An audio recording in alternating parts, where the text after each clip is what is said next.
Good evening. You're watching The Big Picture with me, Sana Khan. Prime Minister Manmohan Singh interacted with the press earlier today in what's being touted as his final press conference before he steps down after holding the post for almost 10 years now.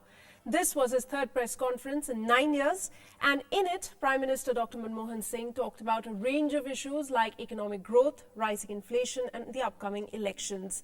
Now, over the years, Prime Minister Singh's tenure as the PM has been marked with several ups and downs. Now, there was the coal scam, the 2G scam, the cash for vote scam.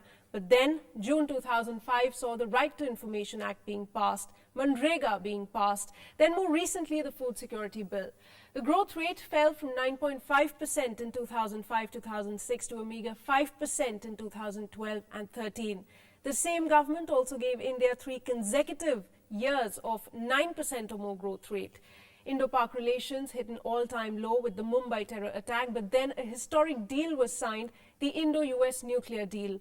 Over the next 30 minutes, we'll try and bring you a sense of what was achieved through this interaction with the media that the Prime Minister had today, the underlying message on broadly domestic politics, the economy and India's foreign policy in the tenure of UPA government. For this, I'm rather pleased to welcome Mr. Vinod Sharma, political editor of Hindustan Times, Sandeep Dikshit, senior assistant editor with The Hindu, and with me in the studio, Priyaranjan, senior journalist. Welcome all of you. Let's first try and listen out as to what Prime Minister said. He, in fact, clearly ruled out the possibility of a third term and listen to who he thinks would be a good successor to him. In 2004, I committed our government to what I said would be a new deal for rural India. I believe we have delivered on that promise very substantially.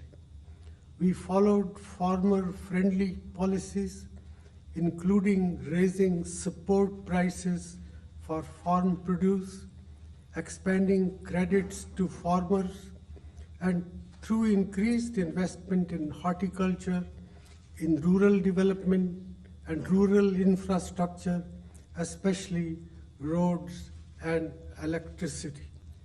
Education has been a key element of our strategy to increase the productive capacity of our economy and improve access to better jobs. Despite unprecedented parliamentary hold-ups, we have passed several important laws that seek to empower our people and our democratic institutions. I am not going to be a candidate for the Prime Ministership if the UPA were to come back into power. Rahul Gandhi has outstanding credentials to be nominated as the presidential candidate, and I hope our party will take that decision at an appropriate time. All right, let me start this discussion first by going to Mr. Vinod Sharma. Sir, this is only the third press conference that the Prime Minister held in his tenure of over 9 years. Do you think, first of all, this was his farewell message that he gave through the media? If so, why now? Because there are a few months still there for elections.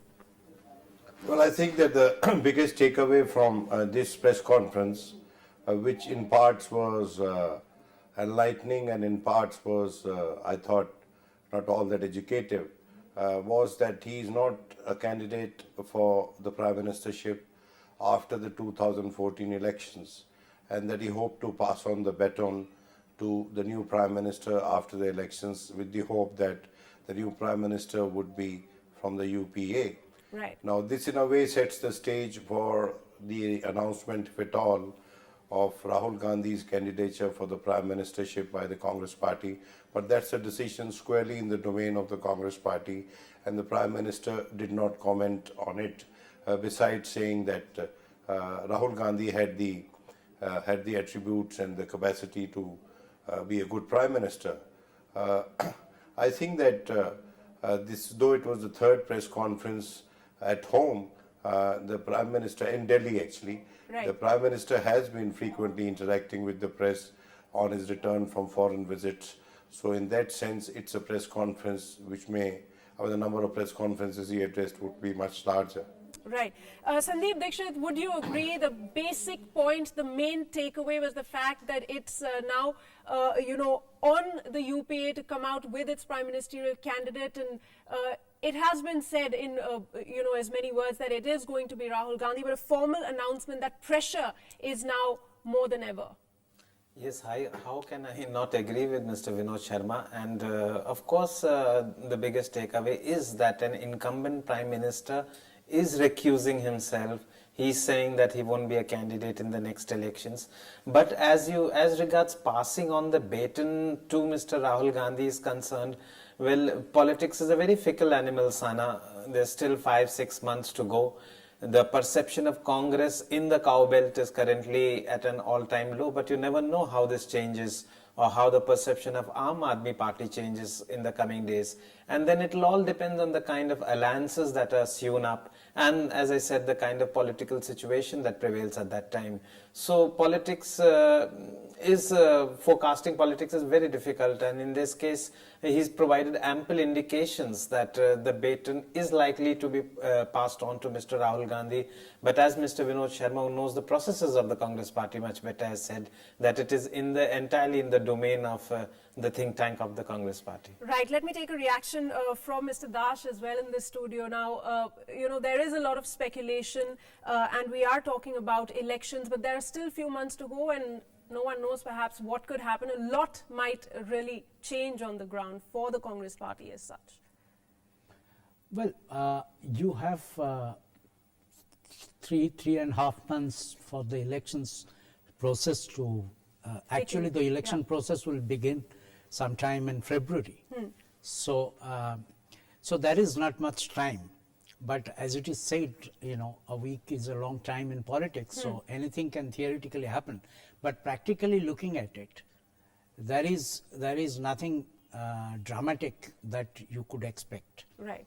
Now, this clearly was the Prime Minister's swan song, and it's not easy to address a news conference on history or on legacy.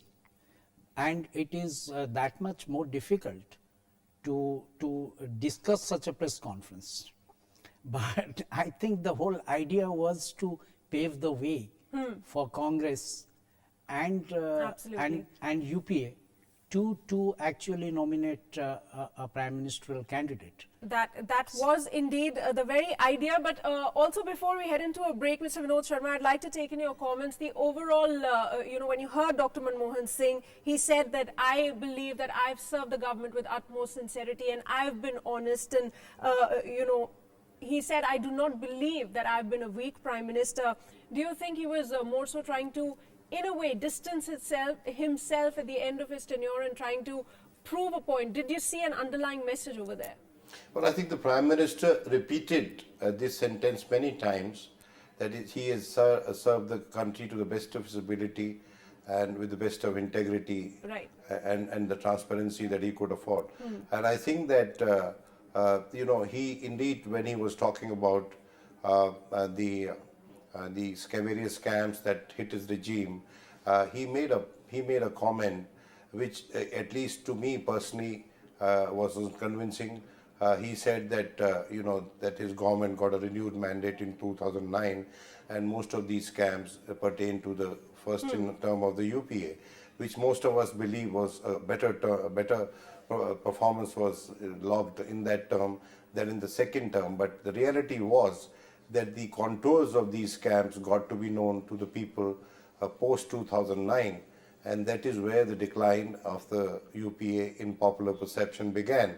And now, insofar as the Prime Minister himself is concerned, nobody accuses the Prime Minister personally or any kind of wrongdoing. The charge against him. But do you think there was at least a sense of regret that he on his part at some level failed to tackle the corruption that his government is being accused with time and again?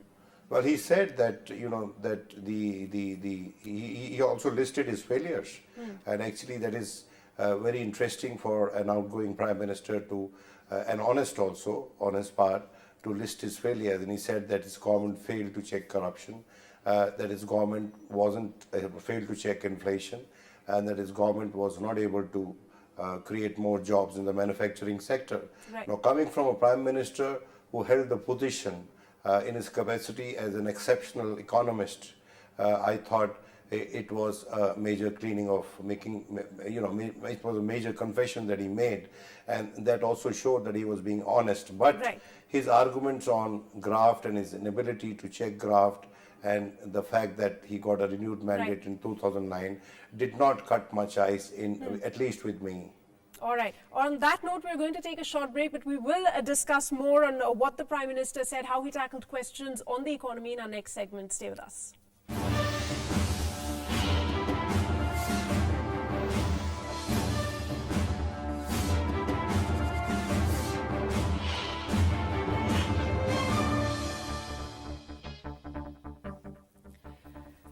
You're watching The Big Picture. Let's quickly listen into what the Prime Minister said today in the press meet about the economy.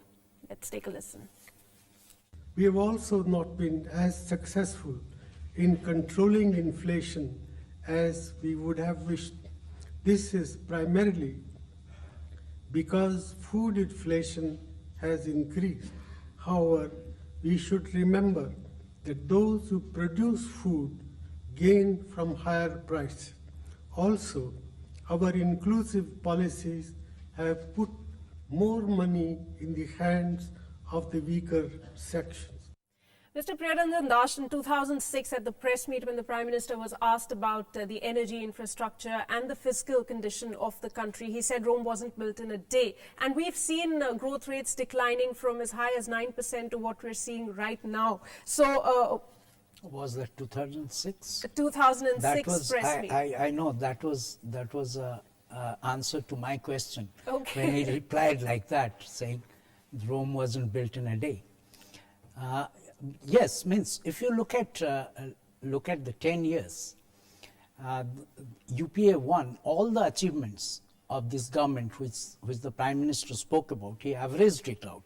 But if you look at it, it is all the achievements are during the UPA 1. Right. It is the UPA 2 which has been disastrous in terms of economic management. Now, there will of course be questions as to whether how much of international factors or the global environment responsible for the slowdown in India. Now, true. So in that respect, do you think the managers then failed to rein in the prices, or what really could the UPA have done better? Is there anything? Well, you know, inflation has been, the very first press conference under UPA 1 that Prime Minister had addressed, there the question of inflation was a burning question. Right. And it remains a burning question even at now. the end of his term. So clearly, and today he has admitted that he's not been able to, at that time, the response was, we'll soon gain mastery over inflation. And for an economist Prime Minister, that was quite credible.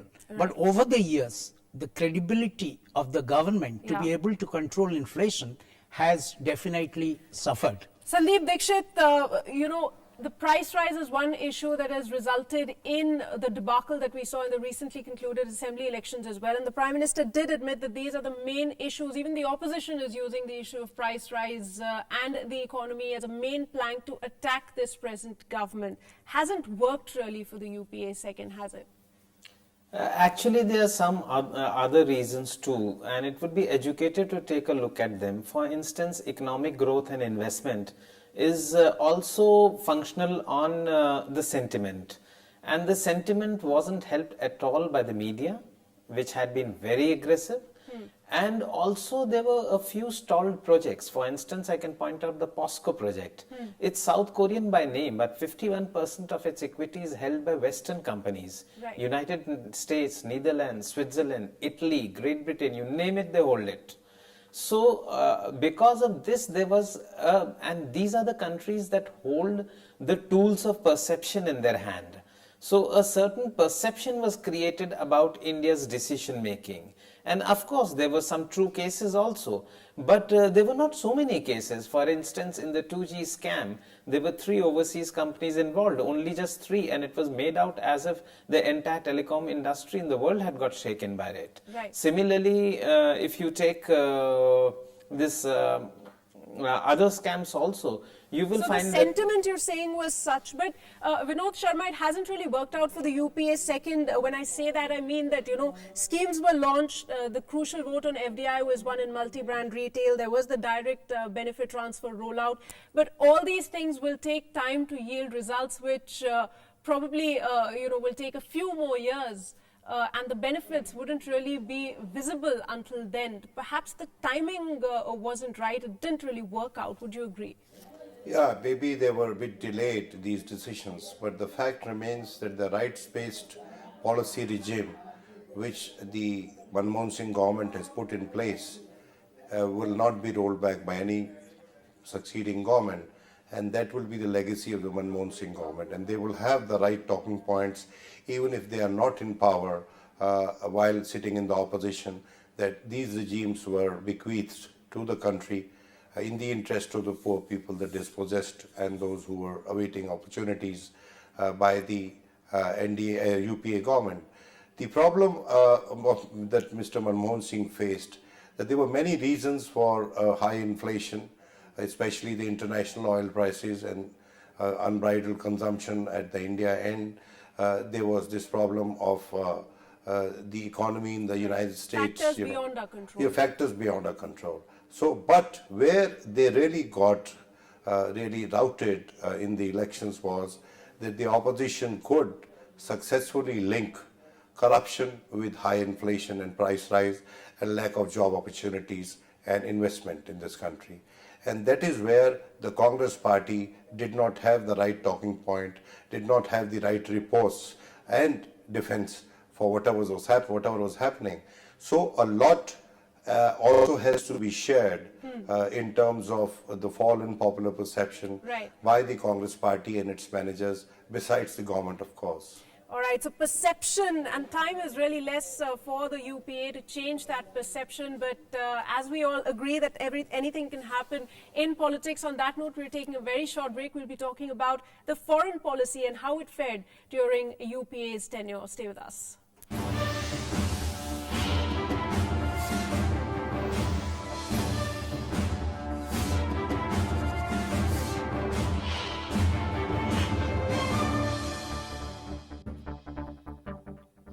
Thanks for staying with us. You're watching The Big Picture, and in this segment, we'll be talking about how the UPA fared on the foreign policy front. First, let's listen into what the Prime Minister said earlier today. I would very much like to go to Pakistan. I was born in a village which is now part of West Punjab, but as Prime Minister of a country, I should go to visit Pakistan if conditions are appropriate to achieve solid results. I have thought of it many times, but ultimately I felt that the circumstances were not appropriate for my visit. I still haven't given up hope of going to Pakistan before I complete my tenure as Prime Minister. Sandeep, Dikshit, if I can come to you, there was a time, back in 2007, 2008, when terror attacks were routine, intelligence failure, internal security failure was talked about so much. There were a lot of areas where India could engage, but it did not. So a lot of action that was missing on the foreign policy front, don't you think? Not really, because I think he highlighted the Indo-US nuclear deal as its best moment. And I would put the 2008 Mumbai attacks and the manner in which the government was self-restrained and really engaged in high level of statesmanship at that time was also commendable, because we all know the fate of countries that sail out to offer retaliatory punishment on other nations when they do that. And of course, apart from that, I would say Dr. Singh has been very, very successful in his quest for energy. All sorts of energy, right from gas to oil to uranium. He's been striking deals with a large number of countries, right from Canada, United States, Venezuela. So I think, as Mr. Vinod Sharma was pointing out, that a rights-based government will be his legacy. I think the fact that he has practically ensured energy and gas supplies for the country for the next 10-15 years would also be his legacy. So that's looking up. Vinod Sharma, your opinion on the way foreign policy matters have been handled. Let's let's take more recent examples of the Prime Minister skipping the crucial Chogam meet in Sri Lanka. Also the way this Indian diplomat case has been handled, creating a lot of negative sentiment about the Indo-US relationship as such. Is it or is it not? I want to take in your opinion. Well, I'm so glad that Sandeep made these points, and he understands foreign policy, and that's why he has the erudition to make these points. But unfortunately, I'm barring people like you, you do a foreign policy program yourself. You see, people who understand policy would understand the nuances. But most of the time, policy in India and in the media in India and among as a political discourse is discussed in jingoistic terms. Say, for instance, each time there is a mention of Pakistan, there is a tendency to bash Pakistan. Each time there is a mention of China, there is a tendency to wage war with China, at least a verbal war with China. Now, this is something which does not create a conducive climate for serious diplomacy internationally. People forget that India, if it got the Indo-US nuclear deal, it was in recognition of the fact that despite being a nuclear capable state, India has proved to the world, and not being a signatory to the NPT or CTBT, right, that it is proved to the world that it's a responsible country and it can be trusted with dual use technology. Now, this was a big achievement. I mean, the consequent steps may not have come as quickly. Similarly, you talked about the recent Sri Lankan impasse, which prevented the PM from going and attending Chogam, right, or the Cobra Gade incident. Now, these are the fallouts from the domestic considerations. You see, the country, the provinces which are bordering our neighboring states are becoming increasingly assertive, and I think that any future government will have to rework its foreign policy parameters by also giving a stake to these provinces. Absolutely, Mr. Vinod Sharma. That is one point which is crucial. I'm glad this is being brought up right now. You know, what the coalition politics has done to impact the foreign policy decisions that are being taken in the nation somewhere in a big way. Sandeep, if I can also come to you, ask you and take in closing comments, because we're running out of time now, that now is the time when some pressing issues need to be addressed regarding foreign policy, because a lot of neighboring nations are having elections. This situation is tense around the LOC as well. In Bangladesh, the elections are coming up. So in 2014, when we're looking at elections, the process is going to be slow, and foreign policy will need to take shape perhaps in a newer and a more, in a different way perhaps. Do you think this year will not see that much of foreign policy, big decisions coming up? Yes, and in a more mature way. For instance, Maldives is now coming of age. Same is the case with Bhutan. Nepal too is undergoing a political transition. So the old relationship, almost bordering on a client-patron relationship, is no longer going to be there. So there are going to be pulls and pressures. In the case of Maldives, they've already been there for 1 year.